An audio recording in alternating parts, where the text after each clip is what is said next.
He wore power like a perfectly tailored sin and still tried to enter quietly. The brasserie's windows caught the river's last silver and let it tremble across the white tablecloths. Chairs whispered. A violin threaded something soft through the low hum of Thursday night Manhattan. Luigi Veroni didn't usually keep blind dates. Blind dates belonged to lighter lives. But Sophia had insisted, and when Sophia insisted, the unkillable parts of him remembered what mercy sounded like. He spotted her before she saw him. Claire Ross, a woman who made simplicity look like an oath. Cream blouse, hair pinned loosely as if the wind had been allowed one small victory, and eyes that held their own weather. She checked the door once, twice, like someone who had learned to count exits. He squared his shoulders and walked toward the only thing in the room that made everything else go quiet. "Claire?" he said, voice even. She lifted her head. The smile she offered was polite, careful, almost warm, until she looked at him fully. Something flickered. Not fear, not awe, recognition with a razor edge. "You don't remember me, do you?" The violin didn't stop. The river still shimmered. But inside Luigi, a wire snapped taut. He took the seat across from her because retreat would have been a confession.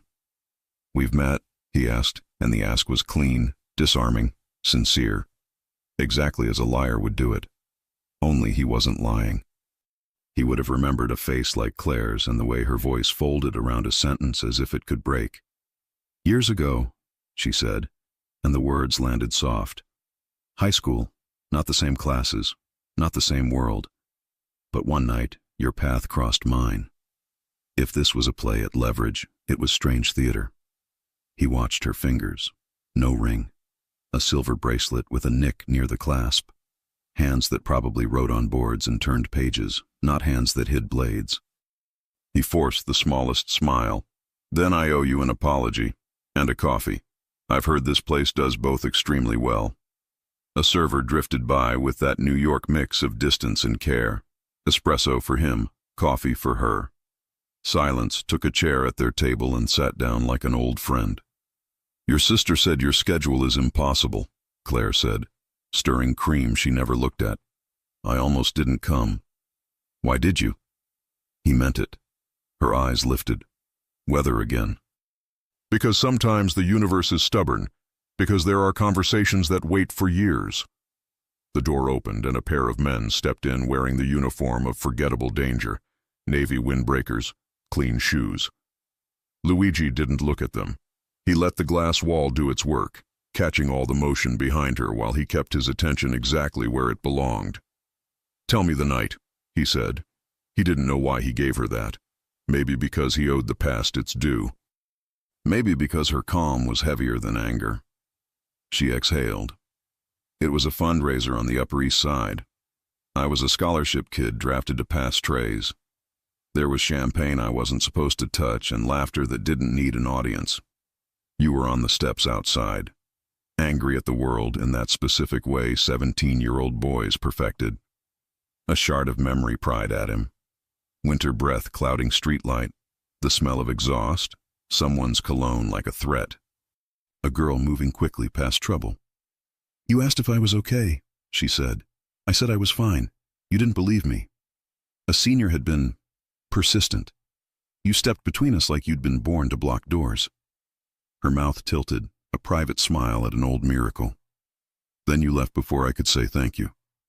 He felt heat move through his chest, not pride, something like grief for a kid who had been good for a second and didn't know what to do with it. "If that was me," he said quietly, "I'm glad I did one thing right." The men in windbreakers passed behind her. Not Carboni's style. Not cops either. Watchers. He let Marco's lessons roll through his nerves. Don't startle the deer, don't spook the room. He eased his right hand under the table where a phone slept face down. One touch, one vibration. The signal would bring Marco Santori to the curb in 2.5 minutes. Claire's gaze didn't flinch. That night wasn't the only time our worlds touched.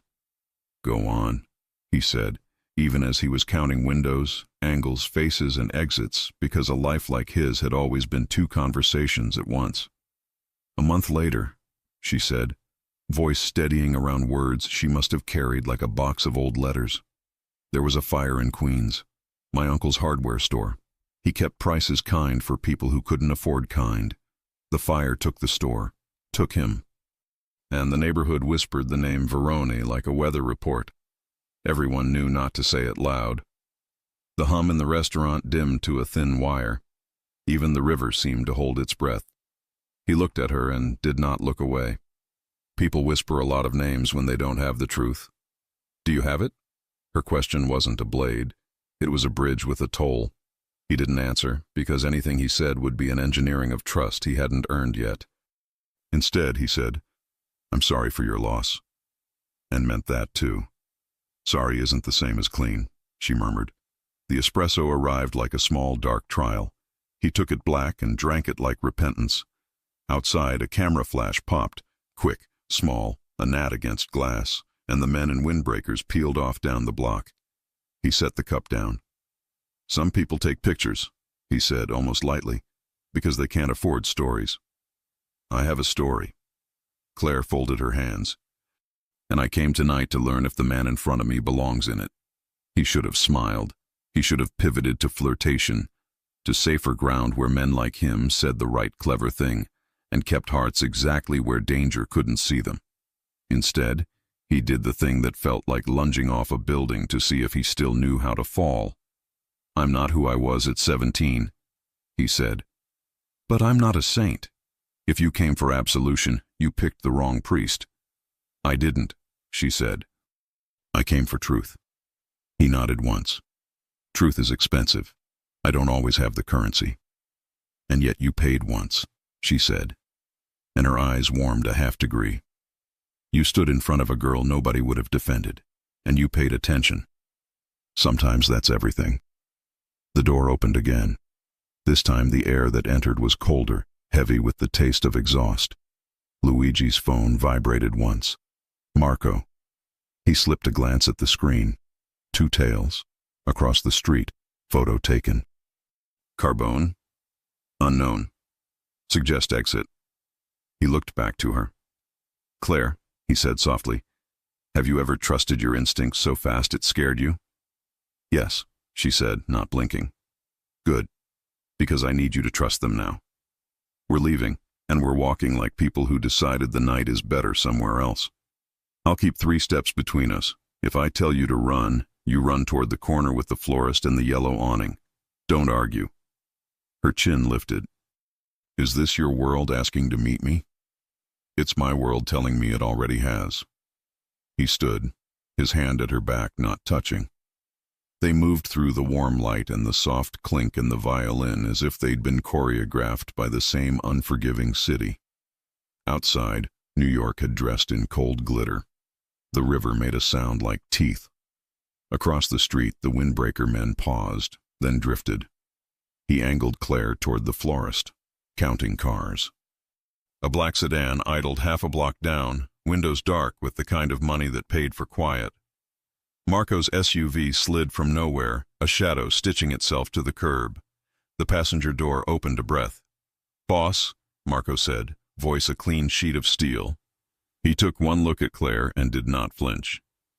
"Good evening, Ms. Ross." "You know my name?" she asked, startled. "We do our homework," Marco said, not unkindly. A lens winked from the black sedan.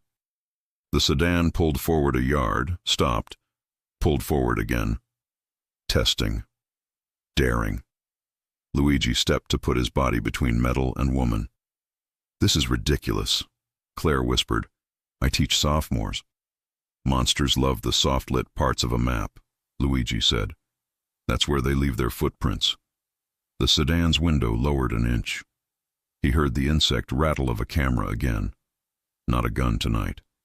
Not with witnesses and glass and the river's indifferent eye. Carbone liked messages. He liked photographs that traveled through City Hall like rumors wearing shoes.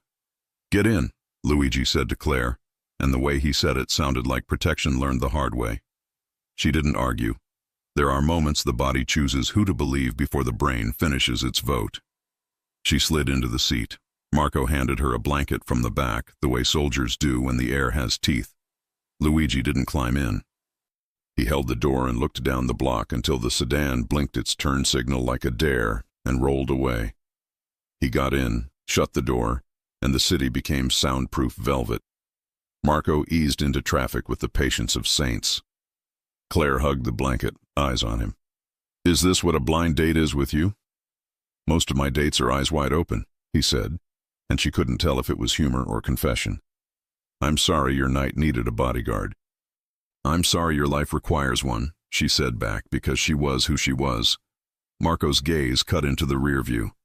"Photo will be on Carbone's desk by midnight," he reported, "and on Ada Cole's by morning if she's in a sharing mood." "Addison Cole?" Claire repeated, the name prickling a teacher's instinct for headlines. "Why would an ADA care I had coffee with a man?" "Because some men turn coffee into leverage," Marco said.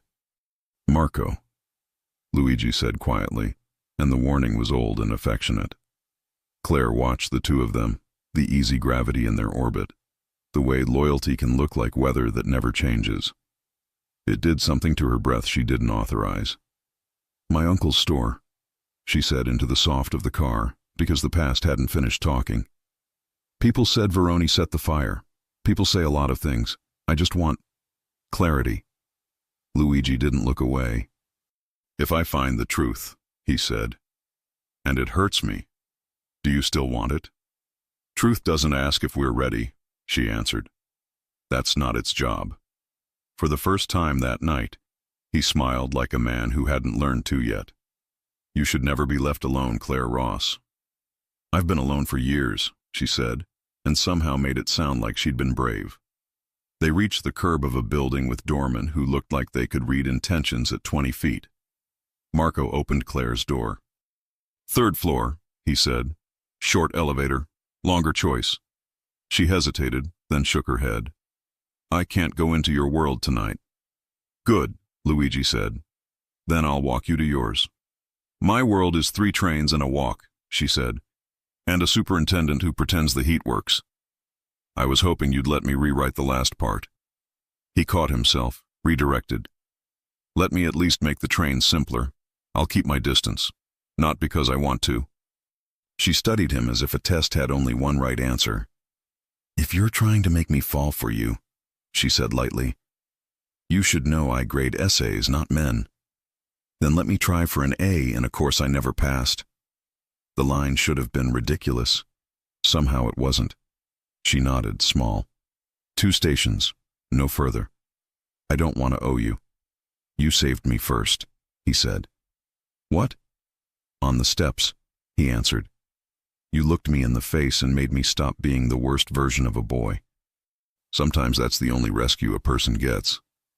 The train swallowed them into a tunnel where city and fate sound the same. They stood not touching, and strangers saw what they always see. 2 people pretending not to notice gravity. At the second stop, she signaled. He didn't follow her off the car. He stayed in the doorway with one hand braced like he could hold the whole train back if he had to. "Claire," he said, low, the sound barely crossing the gap. "If someone approaches you in the next 48 hours, police, press, anyone, call this number first." He slid a card to her. No name, just digits and a sliver of black embossed with a raven's wing. "Say Raven. I'll pick up." "Is this a myth or a mode of transport?" she asked. "Both," he said. The doors chimed. The train tugged at its leash. She stepped back to the platform, the card warm in her palm. "You still don't remember me," she said. Not an accusation, just an inventory. "I remember enough to know I want to," he answered. The doors closed between them like glass between oceans. The train breathed him away. Claire stood with the raven in her hand, and the old story in her chest, and the future tapping the soles of her feet like a drummer outside the room. 2 blocks from her apartment, a car crawled the curb with its lights off. A camera snapped once, twice. A shadow stepped from a doorway and folded a note under her windshield wiper, precise as surgery. She read the note under a streetlight that owed more to moon than electricity. "Not your world, not your man. Choose quiet." She looked down the block, heartbeat learning a new tempo. Somewhere in the city, a boss looked at a night he couldn't control and decided control was a smaller god than love. In the morning, a copy of the photo, her face through brasserie glass, Luigi's profile turned just enough to ruin privacy, would land on Matteo Carbone's desk and a heartbeat later, slide across Ada Addison Cole's inbox like a dare. But here, with cold air on her skin and the raven burning her palm, Claire Ross folded the note, slipped it into her pocket, and climbed her stairs without breaking stride. She had learned to be invisible once. It hadn't saved her. Maybe visibility would. Above her, a siren sang the city to sleep. Across town, Marco Santori said into a phone, "We've been seen," and Luigi Verone, staring at a river that never changed, answered, "Good. Then let them watch." What exactly did the city expect to see when a woman with a teacher's heart walked into a war she didn't start, and a man with a criminal's past decided he'd rather be known than feared? And who, out there in the dark, had decided to write their ending for them? Claire didn't sleep. The city slouched against her windows, restless as always, but tonight its noise felt personal, like Manhattan itself leaned close to ask what she thought she was doing, entangling her heart with a man who lived in headlines and whispered threats. She sat on the edge of her bed, shoes still on, coat still draped across her shoulders, staring at the folded note from her windshield as if it might unwrite itself. Not your world, not your man. Choose quiet. Quiet had been her survival. Quiet had been the weapon of the powerless, but quiet had cost her too much already. And tonight a Mafia boss had crossed a room because her name was on his schedule, then stepped between her and danger without needing a reason. And that was louder than any warning. Her phone buzzed once. A text from Jenna Walsh, her best friend since freshman year at NYU. "You still alive? If he tries to murder you, call me first. I'll haunt him." Claire smiled despite the shake under her ribs. "I'm okay." She typed, "He's..." Not what I expected. 3 dots appeared, disappeared, appeared again. "Girl, don't start. Men who can kill you with a frown are not boyfriend material." Claire shut off her screen. If only Jenna knew how complicated the past could be. She pulled her curtains closed, but not before she saw a black car slow at the corner, watching, measuring. The darkness outside had a pulse. And for the first time in years, Claire didn't feel alone, because a man she barely knew had said, "If someone approaches you, call me first." She placed the raven-embossed card on her nightstand like a promise she wasn't ready to use. But she didn't throw it away. She wasn't that stupid, and she wasn't invisible anymore. Luigi Verone didn't sleep either. His penthouse had windows tall enough to frame the river like an apology. The skyline glowed, hard, sharp, hungry. Exactly the kind of hunger that built empires and buried regrets. Marco Santori leaned against the marble counter of the open kitchen, sleeves rolled up, tie gone. "Boss, this isn't like you. Blind date with a civilian." Luigi poured 2 fingers of scotch he didn't actually want. "Sophia set it up." "Sophia also says we should go to therapy," Marco grumbled. "We ignore half of what she says." Luigi didn't react. He stood perfectly still, staring at the reflection in the glass, a man who had outgrown mistakes but kept making new ones. "You're thinking about the fire," Marco said quietly. Luigi closed his eyes. "She lost family that night, and she thinks we did it." Marco pushed off the counter. "Carbone's fingerprints are all over that neighborhood if you know where to look. He wanted territory. He always wants territory. And rumors are easier than truth," Luigi murmured. He remembered the girl on the steps, fear in her posture, pride in her chin. He had forgotten her face, but not the instinct to protect her. Some instincts refused to die. "What's your read on her?" Marco asked. "She didn't flinch," Luigi said, "even when she should have. She also didn't run. That," Luigi said, "is what scares me the most." Marco's phone chirped. He glanced at the screen. "Carbone's men tailed you to the station. We intercepted before they saw where she lives." "But they're curious now." Luigi set the glass down untouched. "Of course they are. You know what comes next?" "Yes." Luigi nodded once. "We keep her alive." Marco looked at him, long and unblinking. "And what do we do with you?" Luigi didn't answer. He stared at the city that asked men like him to choose violence to stay breathing. Tonight had been supposed to be simple. It never was. The next morning came too bright. Claire arrived at Westbridge High School before the first bell, clutching a travel mug and wearing exhaustion disguised as mascara. The hallways smelled like floor wax and whispered drama. Teenagers, loud, alive, unbroken, stormed through the doors in clusters. "Ms. Ross!" A girl with lavender braids skidded to a stop. "I finished the extra credit." "Great job, Talia," Claire managed. "Put it on my desk." She tried to focus. Grades, lesson plans, Hemingway's tragic masculinity. But her mind kept replaying the moment Luigi stepped between her and danger, as if the world had granted her a shield with a jawline. At second period, Principal Dalton tapped on her door. "Sorry to interrupt. There's someone who wants to speak with you." Claire's stomach flipped. Ada Addison Cole walked in like a lawsuit wearing red lipstick. Tall, striking, a storm in heels. She flashed a badge at the students as though they should applaud. "Ms. Ross," she said. Claire stepped into the hallway. "What's this about?"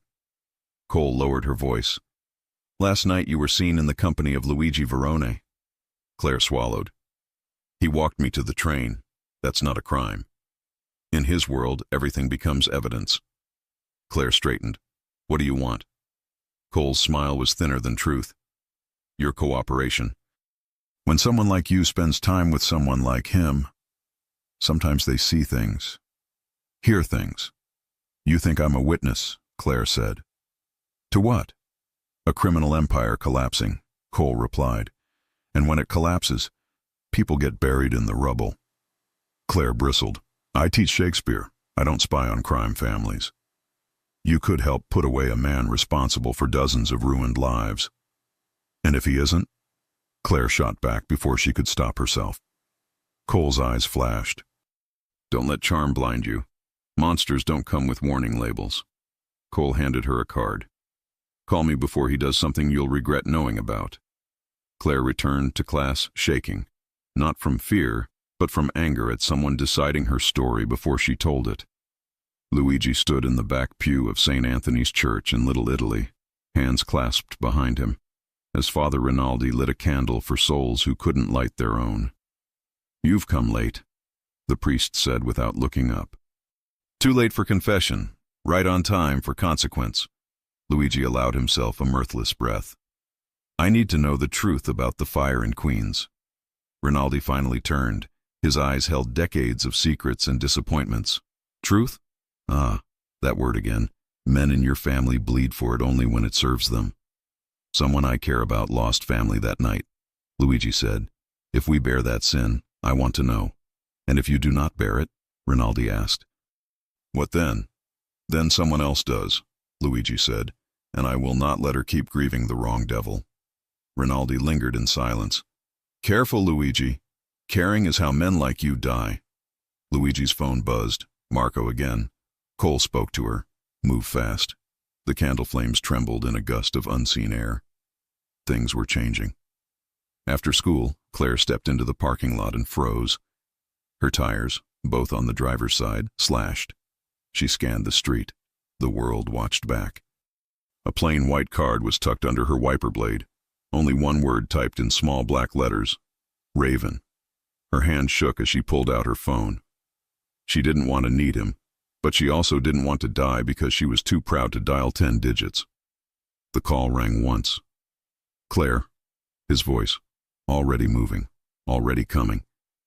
"My tires," she whispered. "Someone." "I'm 3 minutes out," he said. "Stay on the sidewalk. Don't go home. Marco is closest. He'll see you first." Her pulse slowed, not because she wasn't scared, but because hearing him turned fear into strategy. A dark SUV spun around the corner seconds later. Marco hopped out, scanning everything. "In, now." Claire slid into the back seat. Luigi was there, suit jacket gone, sleeves rolled up like he'd run through a checkpoint to get to her. "Are you okay?" he asked, voice rough with too much imagining. "I'm fine," she lied. "No," he said quietly. "You're brave. That's different." Their eyes locked. The SUV pulled away. Claire exhaled shakily. I don't understand any of this. You will, Luigi promised. I'll give you every answer you ask for, just not while someone tries to make you disappear. She turned toward him. Why do you care what happens to me? He looked at her like the truth itself was dangerous to say aloud. Because, he said, you make me want to be a man worth remembering. Her lungs misfired. Too intimate. Too soon. Too real. Marco cleared his throat. Boss? We've got a tail. Of course they did. Luigi leaned forward. Lose them. Marco grinned like someone who collected trouble for fun. With pleasure. They shot into traffic, cutting left, then right, racing under the bridge where sun died in the steel ribs of the city. The tail car tried to follow, and then vanished. Marco smirked. Matteo needs better drivers. Claire clutched the seat. How long until this stops? When the man who wrote that note learns you're not negotiable, Luigi said. Silence throbbed. Finally, Claire whispered, You're risking so much, for someone you don't even remember. Luigi reached out, slow, giving her every chance to pull away, and brushed a strand of hair behind her ear, his knuckles grazing her cheek. I don't remember the face, he said, but I remember what it felt like to want to protect you. It was too much, and not enough. The SUV slowed. Marco looked back. Boss, we're here.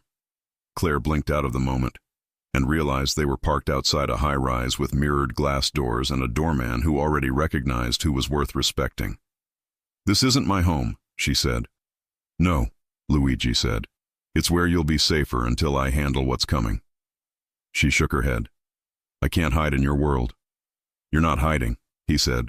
You're surviving. I've been surviving my whole life, she said. I'm tired. Then let me fight, he replied. You don't have to do everything alone anymore. She stared up at him. This man she shouldn't trust, and felt her heart shatter open anyway. What if you're the one who hurts me? She asked. I'll spend my life proving I'm not, Luigi answered. Marco opened her door. Ms. Ross, please. Claire stepped out. Not because she was convinced, but because she didn't want to walk home looking over her shoulder, waiting for a second slash. Inside the building entrance, she paused and looked back at Luigi. He looked like a promise she shouldn't believe. He looked like danger she already did. Tomorrow, she said. Meet me here. If you're serious, tell me everything. Luigi nodded. Respectful, determined. You have my word, he said. No more shadows. But as the elevator doors slid shut, she heard Marco mutter, Boss, we have a bigger problem. And Luigi's voice, low and dark. Who? Marco handed him a tablet. A news alert glowed. Photo leaked. English teacher seen with feared Veroni boss. Sources claim she may be cooperating with authorities. Claire's face on the screen. His, too. The world deciding their roles before they even learned their lines. Luigi closed his eyes once. War had officially begun. If the world had already written their downfall, what would Luigi Veroni burn to rewrite it? And how long until Claire realized the truth she wanted might cost them both their lives? By morning, the photo was everywhere it didn't belong. On gossip blogs and neighborhood group chats, in a grim little carousel on the local news page, zoomed and cropped and captioned by strangers who mistook their certainty for truth. Claire kept her phone face down on her desk and taught first period like the room wasn't shivering with it. Her students watched her like she might step out of her own life and leave her skin behind. At the bell, Principal Dalton hovered in the doorway with a sympathetic face he'd practiced in mirrors. Ms. Ross, can I steal a minute? She followed him to his office, past the framed certificates that swore institutions always did the right thing. He closed the door and folded his hands. There's chatter. I know. A district rep called. They're concerned about optics. He winced as if the word hurt his tongue. I suggested we handle this with discretion. Perhaps take the rest of the day, a few days. Am I suspended? Claire asked evenly. No, this is voluntary. He waited. But I need you to say yes. She nodded because fighting him wasn't the same as fighting for her life. I'll prepare subplans. He opened a drawer and slid a folder across the desk. For what it's worth, I'm sorry. You're an excellent teacher. Being excellent has never been the same as being safe, she said softly, then stood before he could apologize for a world that wasn't going to. Out in the hall, a dozen phones were secreted into hoodies and sleeves. Jenna stepped from the counseling office like a small hurricane with lipstick. Claire. Please don't, Claire said. I'm not scolding, I'm escorting. Jenna locked her arm through Claire's. You don't get to walk alone when the city thinks you're an episode. I'm okay. Of course you are, you always are. That's the problem. Jenna stopped, searched her face. Is he? Complicated, Claire said. Jenna sighed. So are black holes. Text me later. You'll hear from me every hour like an invasive vine, Jenna promised. If he so much as breathes wrong, I will put his head on a bulletin board with sticky notes. Claire laughed, a thin sound that broke like light through blinds. Then she left before the hallway could start applauding or hissing. Outside, the air had teeth. She wrapped her coat tighter and scanned the block. No slashed tires today. No note that called her a trespasser. Only a city pretending to be neutral as it watched. Her phone vibrated once. No name, just a number she now knew by the way her pulse changed. Claire. Luigi. Dalton benched you, he said. Not a question.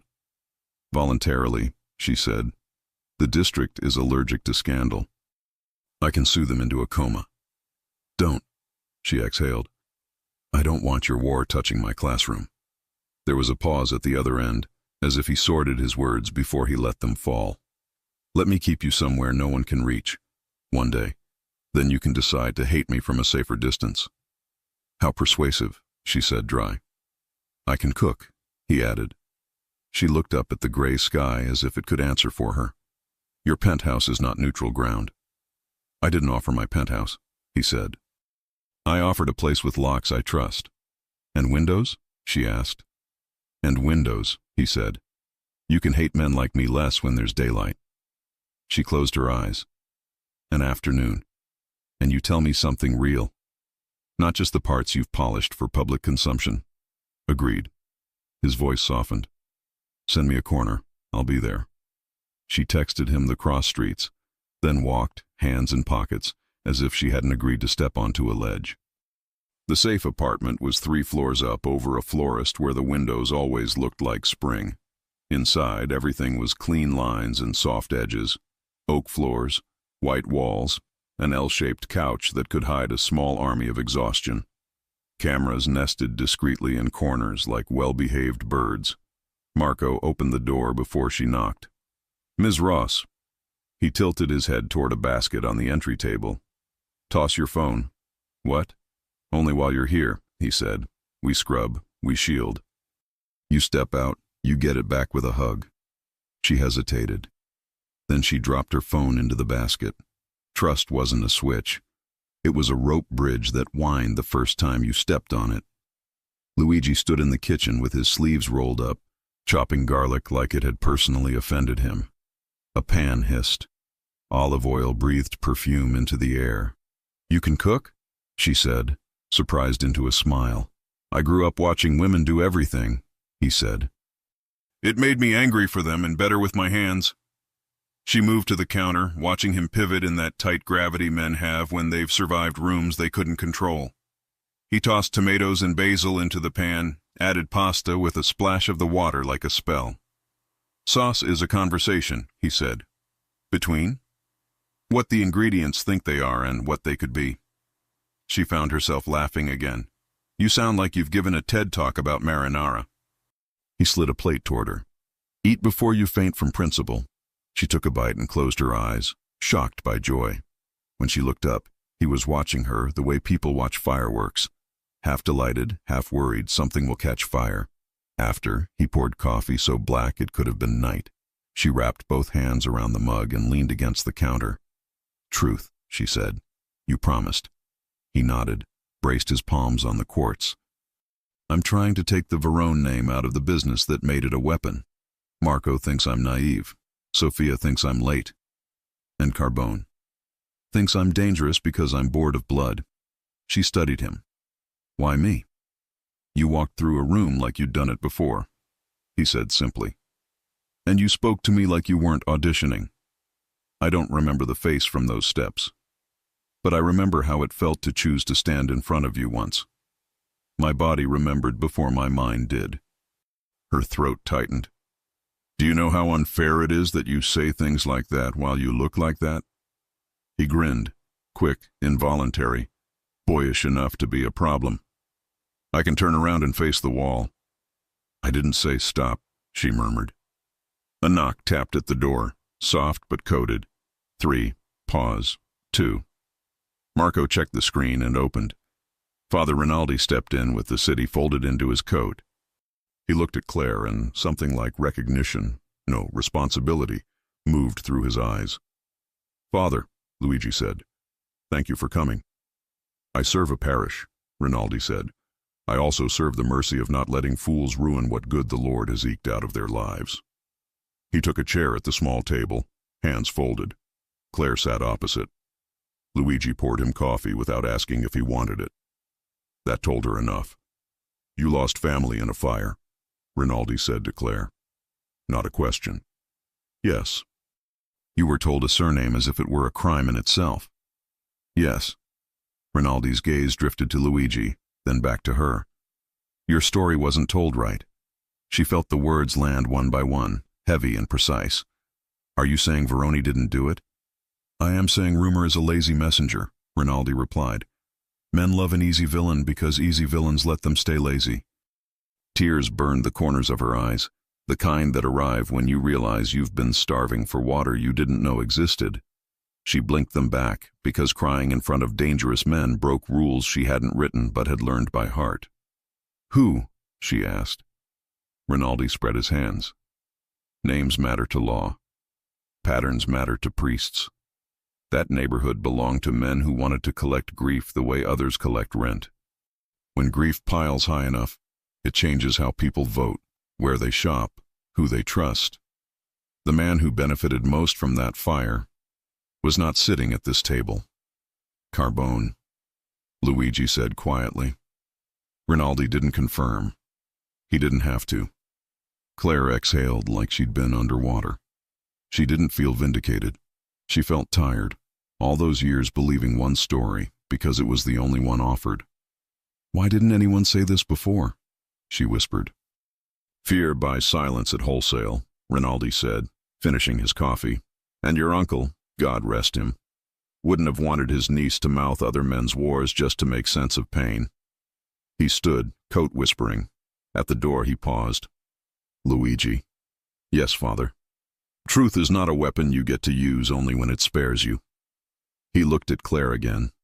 Be careful. People will try to hand you versions of yourself that fit their needs better than your own. When he left, the apartment felt newly oxygenated.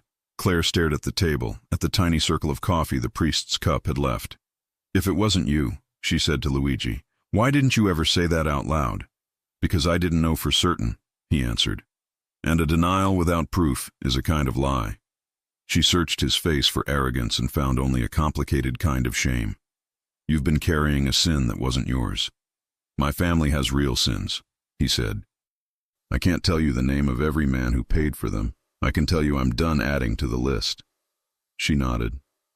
Then help me find proof. He raised an eyebrow. You want to walk toward a fire to learn who lit it. I want to stop letting it write me, she said. Besides, I teach teenagers. Nothing scares me. Teenagers apologize, he said. Carbone doesn't. Marco reappeared, moving like a shadow that preferred honesty to surprise. Boss, Ada Cole is outside, not at the door. Across the street in a sedan with a man who thinks he disappears when he looks down. Claire stood. She really wants a piece of me. She wants a head for her wall, Marco said. Yours is pretty and symbolic. Enough, Luigi snapped softly. He looked at Claire. You can walk out and talk to her if you want. This is not a cage. What would you do? Claire asked. I would make her wait, he said. Power is who sets the appointment. Claire thought about her students, about small acts of defiance that teach you how to keep your soul. Then we let her stare at a door. They didn't move. 3 minutes, 5, 10. The sedan finally pulled away with bureaucratic irritation. "You're very bad at being invisible," Marco told Claire, almost fond. "I was good at it once," she said. "It didn't save me." Luigi's phone buzzed. He checked the screen and frowned. Sophia. He stepped into the bedroom to take it. Claire could still hear the shape of his voice through the wall, dark vowels, the soft scrape of worry.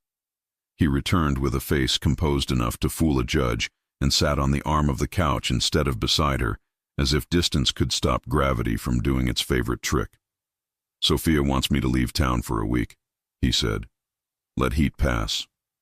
"And will you?" "I don't leave New York while men like Carbone write narratives," he said. "Also, I don't leave you." She startled. "We met yesterday." "Yesterday was enough," he said simply. She should have asked for time. She should have insisted on sense. Instead, she said, "Show me why men follow you." He blinked. "You want a demonstration?" "I want to know if the empire is made of fear or faith," she said. "Those aren't the same." He studied her for a heartbeat, then smiled a little, rueful. "Put on your coat, Claire Ross. We're going for a walk."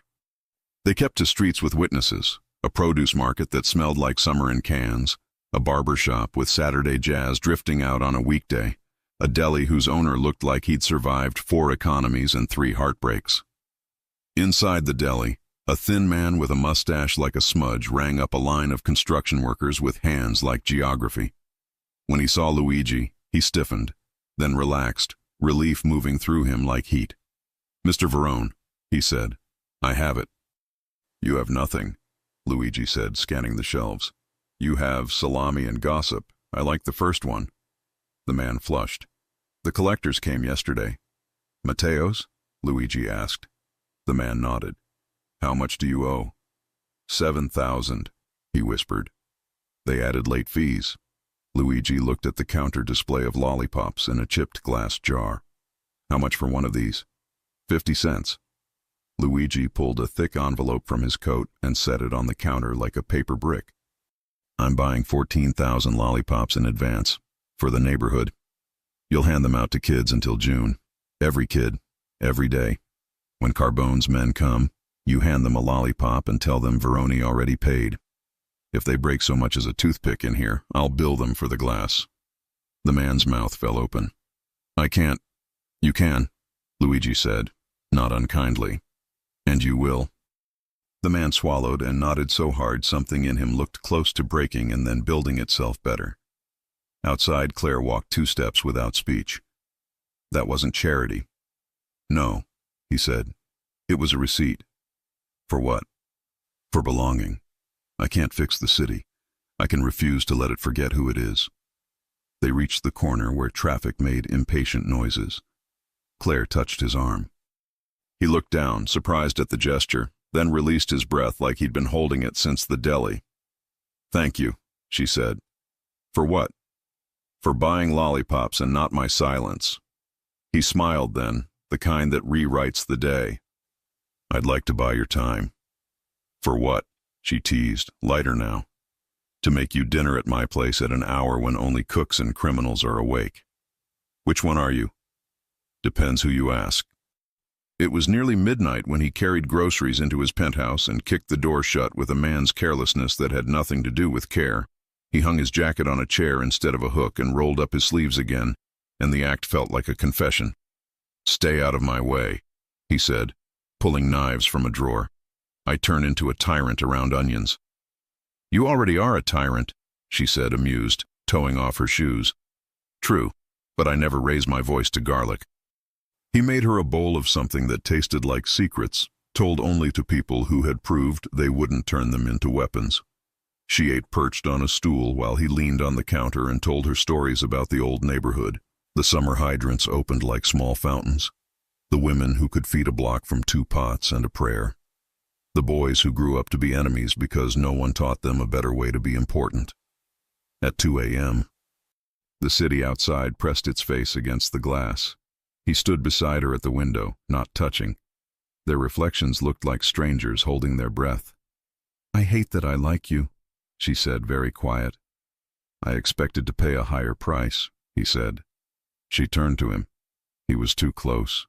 She tried not to step toward him and failed. He didn't move until she did, and then he met her halfway like mercy does when it has finally found a mouth. The kiss wasn't polite. It wasn't rushed. It was the kind that says, I will not treat you like a battlefield, and I will not treat you like a museum, and I will not let the world tell me our language is an offense. When they broke apart, he rested his forehead against hers. Tell me to stop, he said, breath ragged. Not tonight, she whispered. They didn't go further. Not because they couldn't, but because it felt like they were building something out of beam and brick instead of paper and sparks. He walked her to the guest room and paused in the doorway. Door stays open, he murmured, as if offering her the oldest respect there is. It stays open, she said. He left her with a glass of water and the skyline and a blanket heavy enough to convince the body to put down its weapons. She lay awake and listened to the city mend itself in the small dark hours. Sometime near 4, her phone, returned to her by Marco with a salute, buzzed on the nightstand.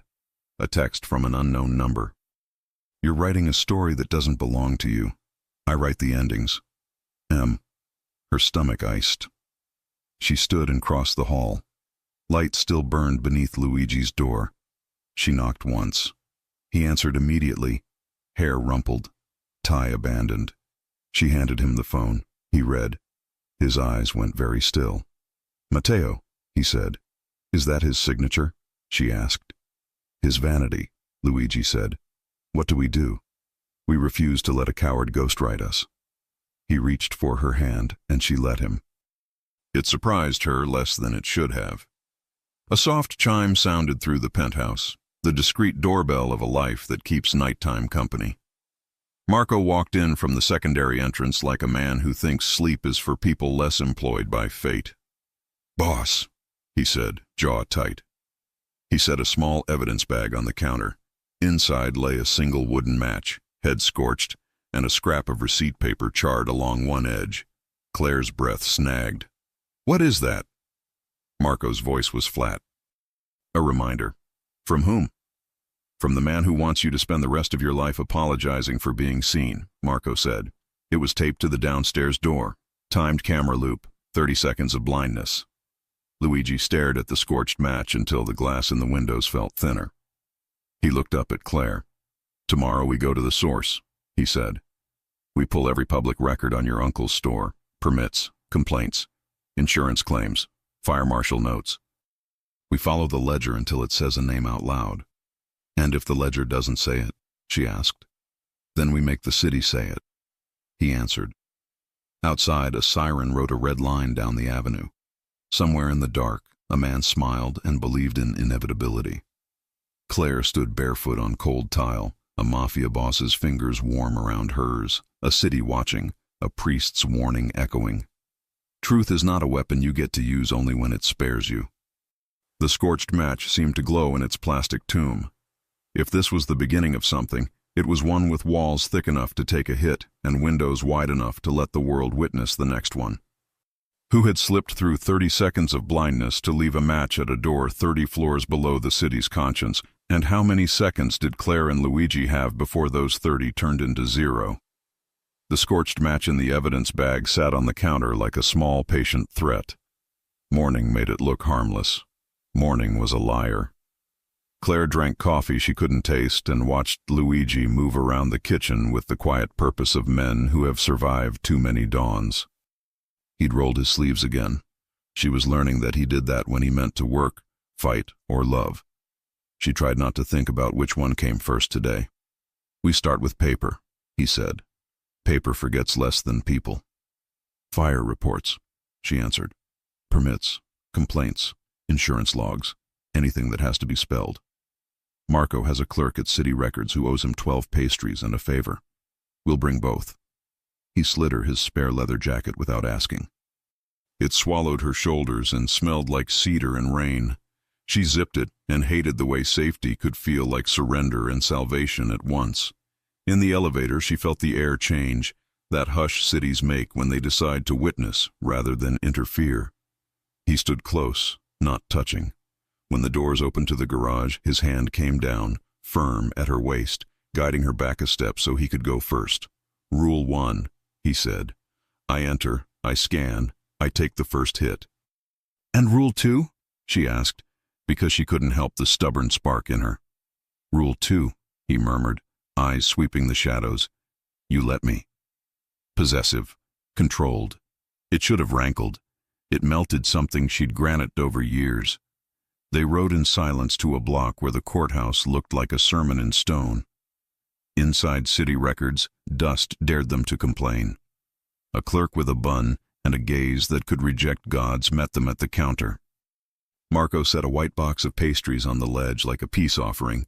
She slid it toward herself without smiling and pulled a paper form from a stack. "Fill this out," she said, and then grudging. "Back room only. 5 minutes, quietly." They didn't get 5 minutes. They got 73. Claire lost track of time under the fluorescent lights of the records room, drowned in file folders the color of forgotten moons. Luigi moved like a predator forced to be gentle in a library, controlled, precise, patient. Marco read numbers the way soldiers read maps. They built a trail out of paper scraps. Fire Marshal Report, 21-4117. Origin unknown. Accelerant suspected. Complaint, 3-11-19. Extortion attempt logged 6 months prior by anonymous owner.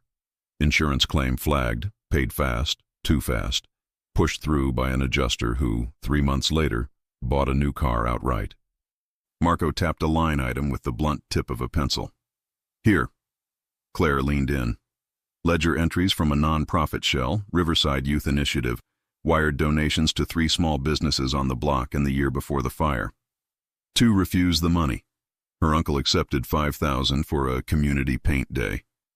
The shell listed a treasurer's name she didn't recognize. Luigi's jaw worked. "Riverside isn't ours." "Matteo?" she whispered. "Maybe." He traced the names with a fingertip, slower now. Or someone who wants to look like him, or me. Marco's phone hummed. He scanned, then lifted a brow.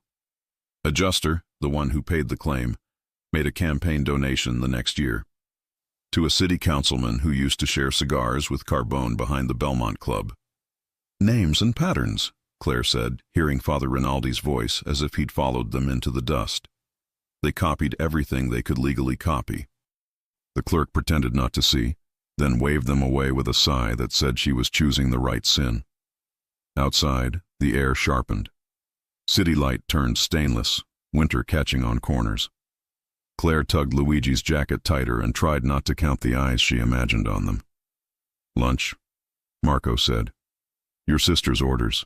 She says starving doesn't make you righteous." "Since when do I obey Sophia?" Luigi muttered, then added, "We'll eat." They didn't. The world ate first. A woman in a navy suit swung out from behind a concrete pillar as if she'd been cut from its shadow. Adia Addison Cole looked like a verdict. Cameras were not far behind.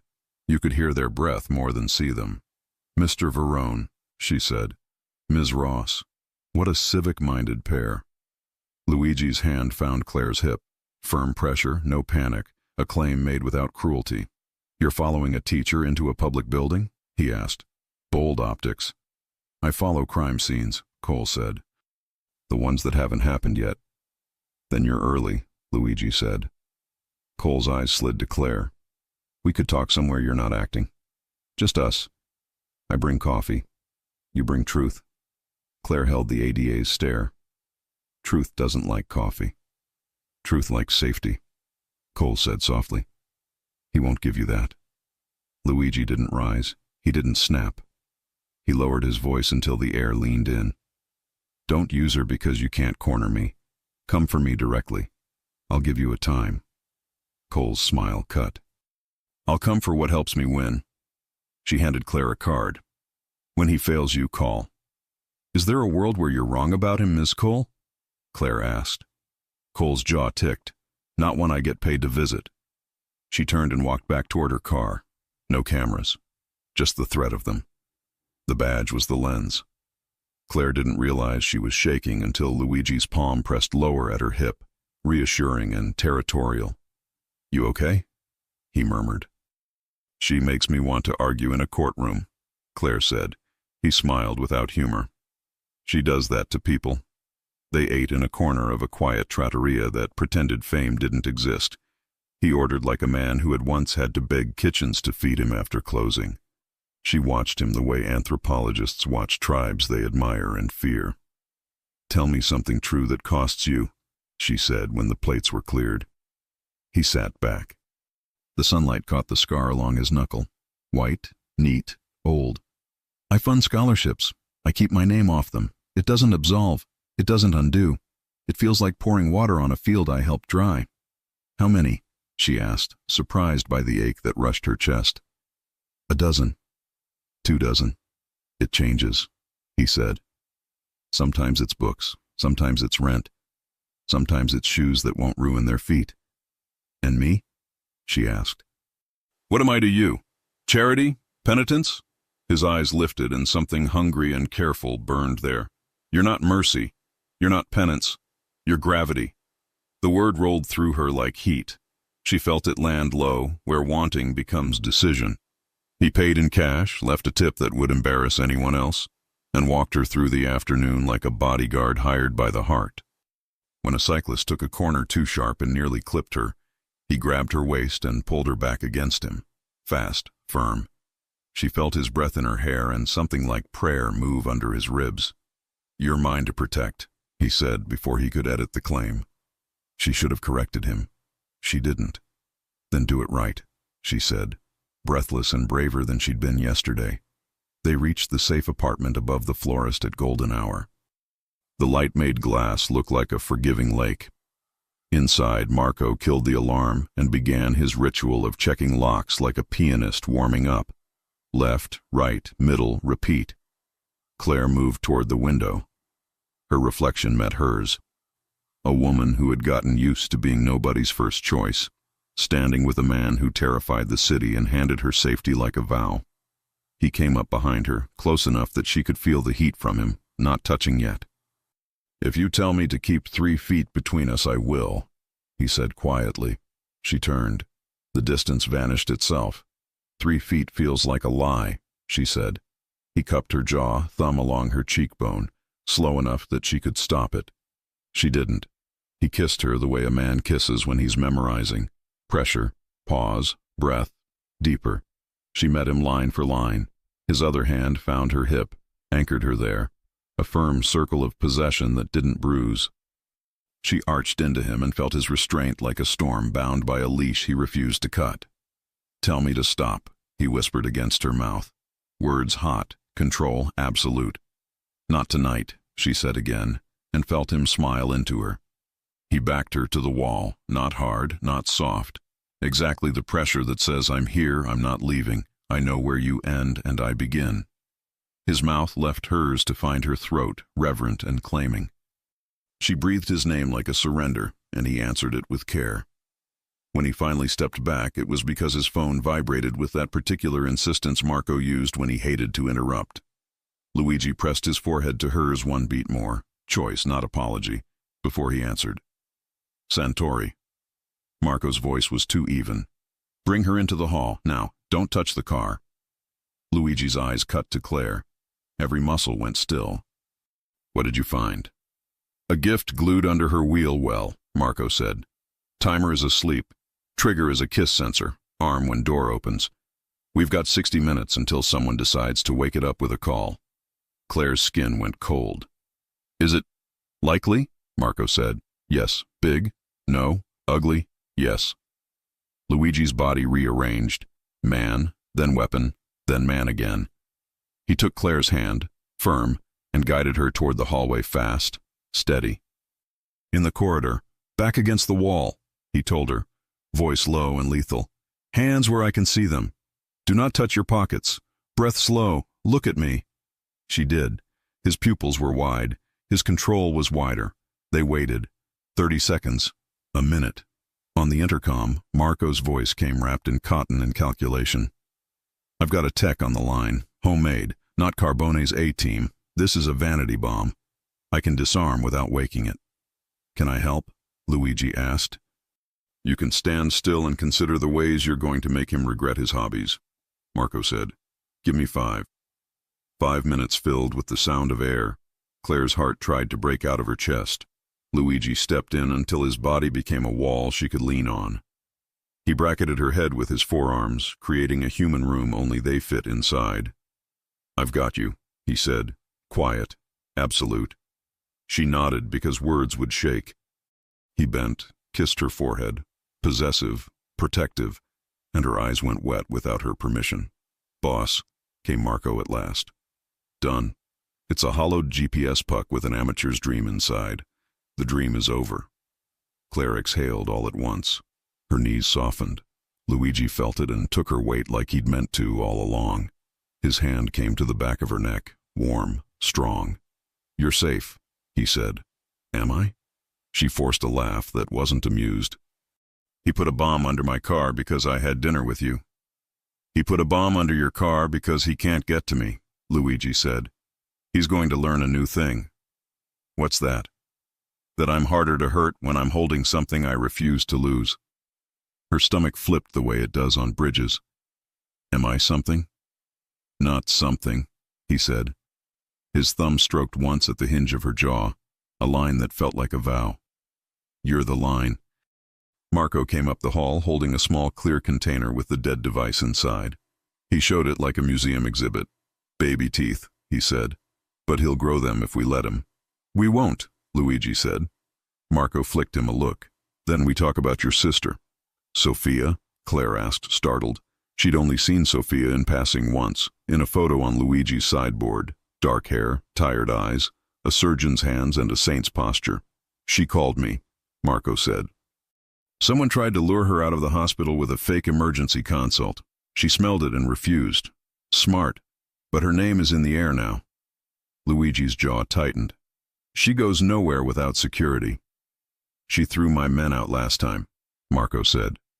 "She's nicer than you until she isn't." "I'll handle it," Luigi said, and the way he said it made the hallway feel smaller. "We're not done," Marco added, nodding at the jar. "Your ADA made herself visible at records.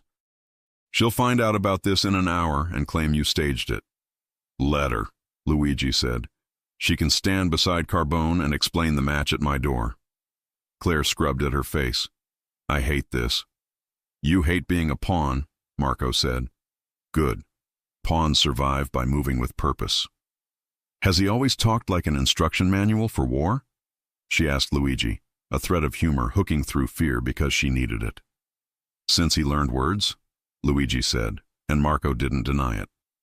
The question that had been building in Claire since the records room pushed past her teeth. "If we prove Carbone did this, if we prove he did the fire, what then? You hand him to Cole? You go to court? Or you go to the docks and do what your family has always done?" Luigi didn't flinch. "What do you want me to do?" "Not what's easy," she said. "What's right?" He closed his eyes for a beat. When he opened them, the decision had weight. "Marco will compile a chain. Ledgers, phone logs, the adjuster's sudden prosperity, the false nonprofit. We take it to Cole before Carbone can burn it." Marco lifted a brow. "We're trusting the ADA who wants your head for her wall? We're trusting the city to recognize a monstrous lie when we draw it with enough ink," Luigi said. He looked at Claire. "We're trusting her." Claire swallowed. "Then we do it, before he escalates." As if the city had overheard and wanted to send a counterpoint, Claire's phone pinged with a number she didn't know and didn't like. She showed it to Luigi. "Unknown, no caller ID. Answer on speaker," he said. "Say nothing first." She did. Static breathed.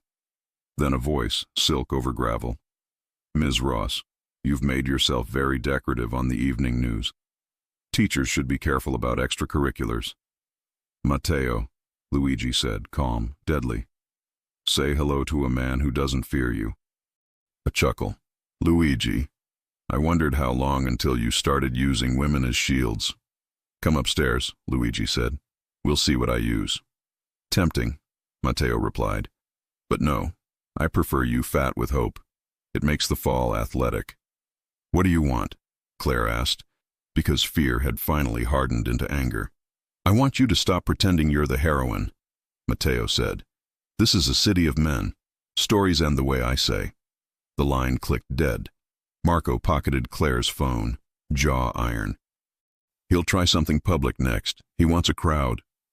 Then we control the stage, Luigi said. He turned to Claire. Pack what you need. You don't sleep in your apartment again until I say. Not because I like cages, because I like mornings with you in them. She breathed in. Out. The fear hadn't left.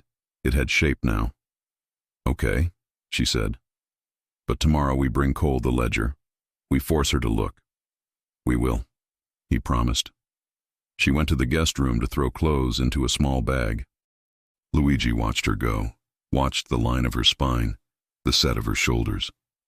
He felt about her the way tectonic plates feel about continents, inevitability and awe. Marco's voice pulled him back. You're really going to hand the ADA the knife? I'm going to put the knife in her hand and point it at the right throat, Luigi said. And if she turns it? Marco asked. Then I've learned something about her, Luigi answered. And I stop pretending the law will do my work for me. He moved to the window. Below, the florist closed its metal gate. A breeze flipped a corner of the awning like a wink. Across the street, a boy on a skateboard caught air for the sheer favor of it. His phone buzzed one more time.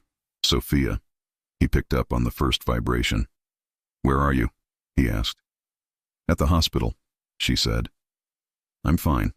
I won't be smart if you send men with guns to hover. Send them in suits. They can pretend to be donors.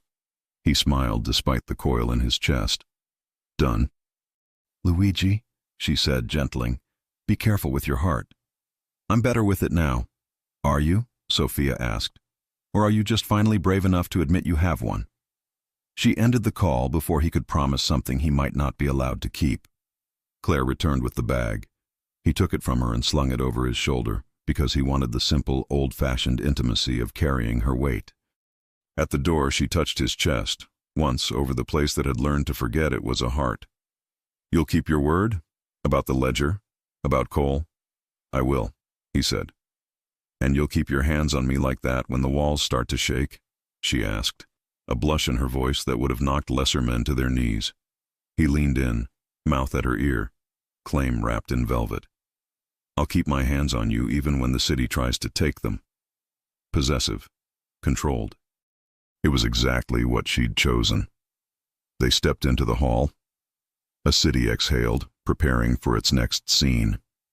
Somewhere, a man replayed a failed bomb and wrote a new note to himself about scale. Somewhere else, a priest lit another candle like a map. On the street, a delivery truck rolled past with the radio too loud, a love song arguing with sirens. The day looked almost normal. And then Claire's phone buzzed with a message that shouldn't have known her number. Tomorrow. Noon. Pier 41. Bring the teacher if you want the doctor to finish her shift. Luigi froze mid-step. The world tilted a fraction. Doctor? Claire asked. Sophia, he said, voice low. He just wrote her into the script. Marco's mouth flattened. He wants the waterfront. Of course he does, Luigi said. He wants witnesses. Claire looked at both men and felt the line they were about to cross hum under her feet. Then we make the witnesses ours. She slid her hand into Luigi's. He closed around it like a promise. What do you owe the truth when the city you love prefers spectacle? And what would it cost to walk into the light and drag a monster out by his name? Morning wasn't gentle. New York woke with teeth, and Pier 41 already waited like a threat on the horizon. Luigi stared at the message glowing on his phone. Tomorrow. Noon. Pier 41. Bring the teacher if you want the doctor breathing. Sophia, his only family left. Matteo had crossed a line that men like Luigi never forgave. Claire stood beside him in the safe apartment, still wearing last night's borrowed jacket. She didn't ask what the message meant. She already knew. He wants you scared, she said. He wants an audience, Luigi replied. And he'll get one. Just not the one he's planning. Marco spread documents across the table. Fire reports, permits, bank wires. A trail that pointed to Matteo Carbone, not Luigi's family, as the one who burned Claire's uncle's store. Claire highlighted names with fast, angry strokes. Luigi watched her, this woman who had decided she belonged in a fight no one invited her to, and felt something shift in his chest. "We take this to Ada Cole," Claire said. "Today." Luigi nodded. "You shouldn't have to lose your job over lies." She looked up. Sophia shouldn't have to lose her life. He liked that she always put others first. He hated that it might get her hurt. Marco handed Claire a tiny earpiece. "I'll hear everything. If anything feels wrong, you say Raven. Luigi will get to you before you finish the word." Luigi slid a small black disc into her hand. "Keep this close." His fingers brushed her skin, warm, controlled, protective. "I won't let him touch you." Her heartbeat answered before her voice did. The prosecutor scanned each page like she was grading the universe. "If this holds up," she said, "Carbone goes down, hard." "And Sophia?" Luigi asked. "I'll put surveillance on the pier, quiet, but if you show up, do not play hero." Luigi's voice dropped lower. "Heroes bleed for applause. I bleed for family." Claire stepped forward. "Tomorrow we force him to confess, out loud." Cole hesitated, then nodded once. "You'll have eyes everywhere." It wasn't a promise of safety, but it was power. They exited and the elevator doors slid shut behind them. Luigi's phone buzzed again. An emergency signal only Sophia could send, but the message wasn't from her. "Bring the teacher. Bring the proof. Noon." Claire read it over his arm. "He wants both of us." "He thinks you're leverage," Luigi said. "He's wrong. You're the knife." Her breath caught, but she didn't look away. Neither slept. They sharpened truth into a weapon. The room glowed with candlelight from Father Rinaldi's blessing hours earlier. "May you stand where fear says sit." Claire wore determination like armor. Luigi wore fear like fuel. He brushed a strand of hair behind her ear. "When this ends, I'm taking you somewhere quiet. You'll complain about my coffee. I'll pretend to be offended." She smiled. "You really think we'll have mornings?" "I plan on it," he said. Violently. She rose on her toes and kissed him. Slow, deep, claiming. He kissed her back with a promise wrapped in hunger and restraint. "Stay alive," she whispered against his mouth. "Only if you stay near," he whispered back. Wind pulled at Claire's hair. Gulls circled like punctuation marks waiting for a sentence. Ada Cole's watchers blended into the crowds, a couple with a stroller, a fisherman humming, a vendor who never finished a hot dog. Luigi walked with Claire at his side, one hand on her lower back, guiding, mind to protect in every step. Matteo appeared at the center of the pier with two men behind him, smiling like crime was a personal hobby. "Where's Sophia?" Luigi demanded. "Where you'll never look," Matteo replied, "until I'm done with you." Claire stepped forward, brave, foolish, beautiful. "You talk big for someone hiding behind threats." Matteo's eyes sharpened. "You really are a teacher." He leaned in. "Want a truth? I lit the match that night. I watched the smoke rise over Queens. It was art." Claire felt Luigi's hand clamp protectively on her hip as sirens, real ones, began to creep closer from the harbor side. Cole's voice crackled across the pier. "Matteo Carbone, you are under arrest." Matteo grabbed Claire. In one breath she was against his chest and a gun was pressed to her ribs. "No!" Luigi's snarl tore the air. Claire's pulse pounded, but her voice was steady. "Let me go." Matteo chuckled. "No, I like leverage." He didn't expect Luigi to step closer. Fast, fearless, deadly. He didn't expect Claire to twist sharply, like she'd practiced this all her life. Her elbow drove into Matteo's ribs. The gun slipped. That was enough. Marco tackled Matteo. Cuffs clanged. Ada Cole advanced with officers flooding the pier. Claire stumbled, but Luigi caught her instantly, both arms around her, pulling her into him like she was the only person the world couldn't afford to lose. "You're safe," he breathed against her hair. "You came," she whispered. "I always will." She looked up. His eyes, dark, wild, relieved, held something she wasn't ready to name. He tilted her chin, thumb gentle. You're mine to protect. And you, she said, are mine to believe in. Marco hurried over, phone pressed to his ear. Sophia is safe. Coming now. Luigi closed his eyes, exhaling a prayer that wasn't aloud but existed anyway. Claire placed her palm over his heart. Tomorrow. Ask me. His gaze lowered to her lips. Ask you what?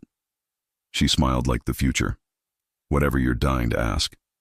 He leaned in, ready to take that kiss that had waited too long. A boom thundered behind them. Smoke erupted from a nearby building, City Councilman Hayes' office. Flames crawled the windows like someone trying to erase evidence. Claire jolted. He had a backup plan. Cole cursed under her breath. Luigi pulled Claire tighter. This isn't over, not yet. Claire looked at the fire, then back at the man whose shadow could burn cities. Then we make sure we write the final line. What happens when love becomes the only truth powerful enough to survive the fire? And how far will Luigi Veroni go, now that he has something to lose? The sirens clawed at the sky. Smoke unspooled from the councilman's office across the avenue, a black ribbon trying to strangle the ledger Claire and Luigi had placed in daylight. Ada Cole barked orders men snapped to obey.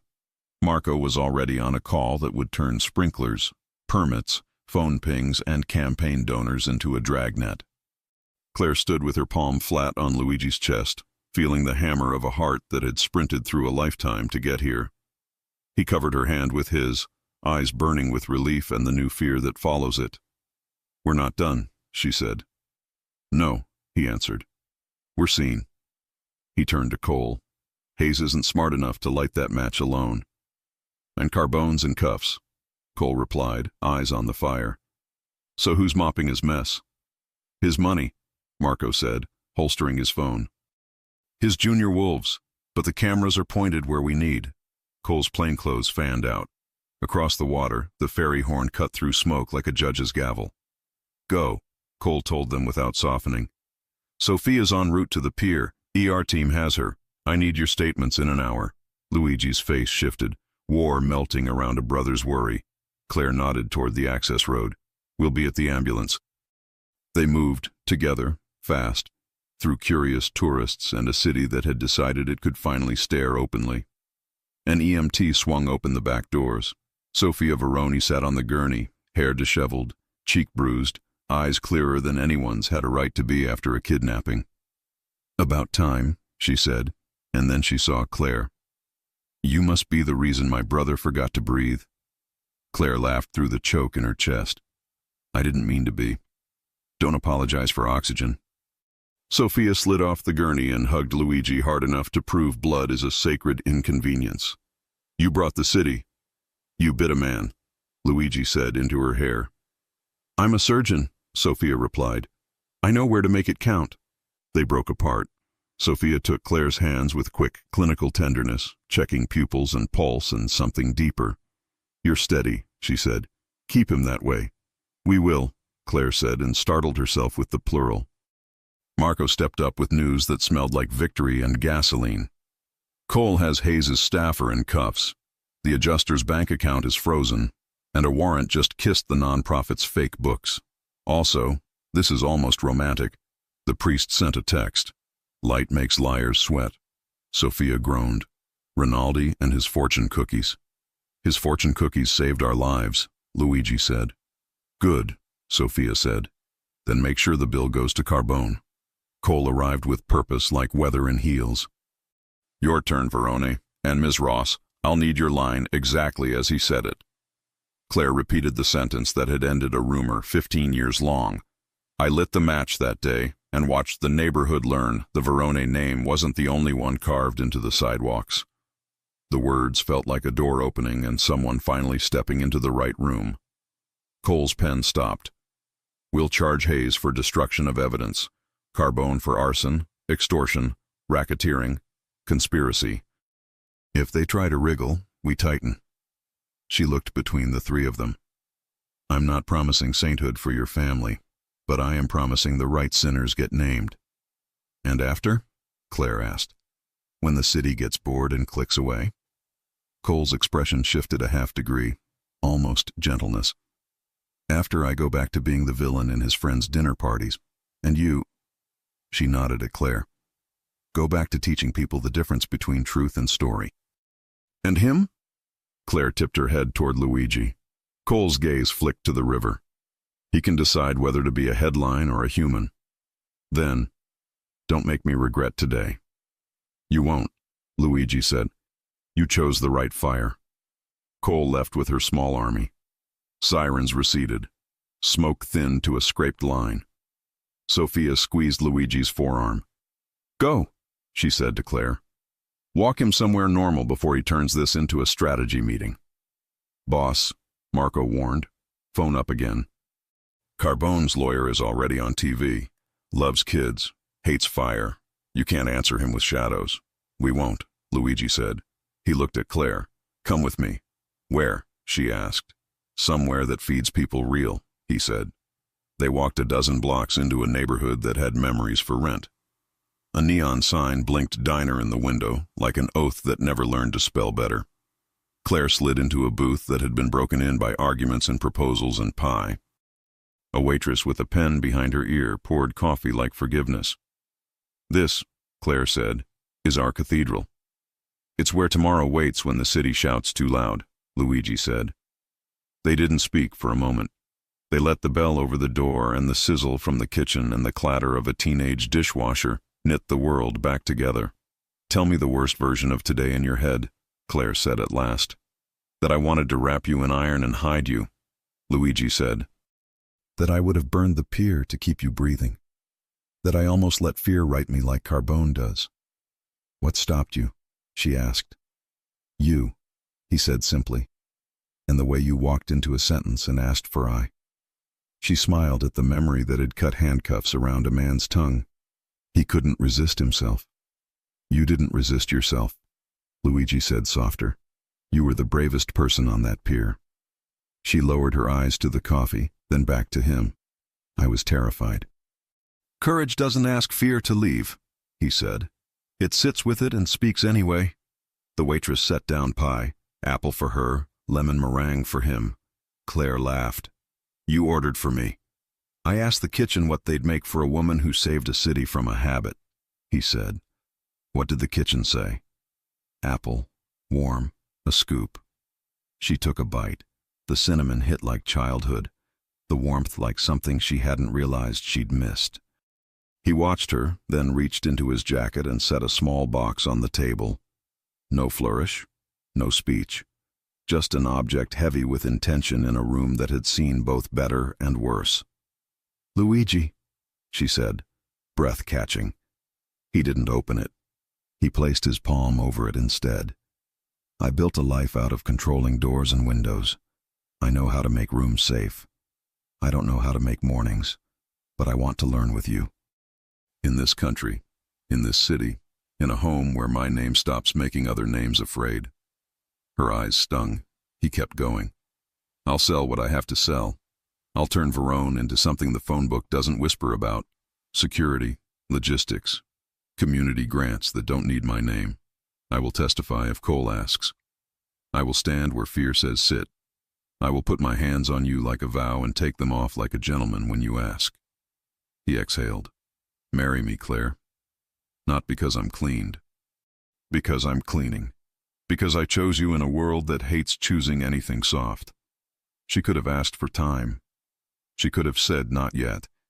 She didn't want a better answer than the one already rising in her throat. Yes, she said. It came out like relief and thunder. He opened the box. The ring wasn't loud. It was simple, classic, a circle that understood geometry and eternity in equal measure. He slipped it on her finger, hands steady for a man whose life had finally started moving. The diner bell jangled. Someone in a corner cheered without context. The dishwasher banged a pan like a cymbal. Claire laughed, crying now, not sorry. Luigi kissed her knuckles as if the bones there had been waiting their whole lives for his mouth. Say it again, he asked. Yes, she said, grinning. Yes. And if you make bad coffee, I'll still say yes. I'll learn, he promised. You already are, she said. They sat in the booth and let the pie cool and the future warm. Outside, sirens thinned to threads and stitched the afternoon closed. By evening, the city had learned new names for old crimes. Hayes was perp-walked under a sky that looked too clean for the news below it. Carbone, cuffed and calculating, left the precinct to a chorus of shouted questions and a single voice that yelled, "Tell the teacher you're sorry." He didn't. Ada Cole stepped to the microphones only once. "We charge the men responsible for the Queen's fire and related extortions," she said. "We will not outsource our courage to rumor." She didn't say Veroni. She didn't need to. The restraint was the point. Father Rinaldi lit a candle for souls newly scraped clean and smiled when no one could see. Marco found numbers that made a prosecutor's teeth ache and a judge's pen comfortable. He texted Sophia, "Get your brother measured for a tux." She replied with a photo of her middle finger and a heart. In the safe apartment, Luigi drafted documents with a lawyer who knew where bodies weren't buried, divestitures, dissolutions, the kind of paperwork that starts and ends empires without a shot. Claire watched him sign with a hand that didn't shake, then took his pen and wrote her own name under the part about the foundation. Books, rent, shoes that won't ruin their feet. No fanfare, just a ledger that would finally buy mercy at retail. They lay awake at the window afterward, shoulder to shoulder, a city reflecting on their faces like a baptism. He traced the line of her ring with the back of his knuckle. "Do you remember me now?" she asked, smiling against the glass. "I remember you always," he said. "But if you're asking about a stairwell and a winter night and a 17-year-old who didn't know what to do with one clean instinct..." He turned, his mouth brushing the corner of hers. "Yes, I remember that boy because you made a man out of him today." She kissed him, slow, certain. He answered without rush, without fear, with all the promise they had just signed. "Kindness isn't charity," she murmured, echoing a ghost. "It's one human looking out for another," he finished. "Sometimes it's everything." She laughed into his mouth. "Stealing my lines already." "They're ours now," he said. Down on the street, a florist dragged a metal gate closed. Across the boulevard, a deli handed a lollipop to a kid who didn't ask for one but pocketed it like treasure. Somewhere, a woman switched off a television and decided to sleep a little closer to hope. Luigi pulled Claire into his side until her head fit beneath his chin like a solved problem. He breathed in soap and smoke and the first quiet he'd earned. Tomorrow would bring court dates and arguments and the dull paperwork of making a different life. Carbone would howl from his cage. Hayes would barter. Cole would not blink. Sophia would insist on a ceremony with bad cake and good wine. Marco would grumble through a best man speech that made everyone cry. Tonight belonged to a woman who had refused invisibility and a man who finally understood that love is the one risk that pays in full. The city blinked, slower now. The river kept its silver promises. The ring on Claire's finger caught a sliver of light and threw it back at the room like a dare. "What do you call a future you didn't know you could ask for, when it answers yes twice?" If you enjoy stories like this, take a moment to subscribe to the channel. That's how I'll know you truly liked it. Even if you're watching on your TV, grab a second to join this family of fans who love emotional and heartfelt stories. Your support means everything, and it helps us bring you even more tales like this one.